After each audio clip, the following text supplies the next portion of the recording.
राजकारणात अनेकदा टीका होते, पण यावेळी कौतुक झालंय आणि तेही विरोधकांकडून।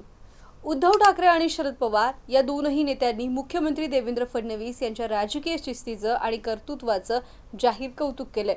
ठाकरे म्हणालेत की फडणवीसांनी महाराष्ट्रासाठी काम करताना त्यांचं वैयक्तिक मतभेद बाजूला ठेवलेत, तर शरद पवार यांनी त्यांची राजकीय दूरदृष्टी आणि संयम याचा खास उल्लेख करून गौरव केलाय।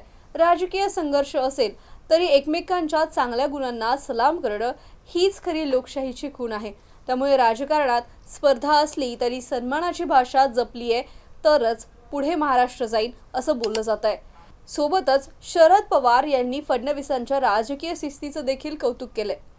तुम्हाला पवारांच्या या मताबद्दल काय वाटतं आम्हाला कमेंट करून नक्की कळवा आणि पाहत रहा MCN न्यूज।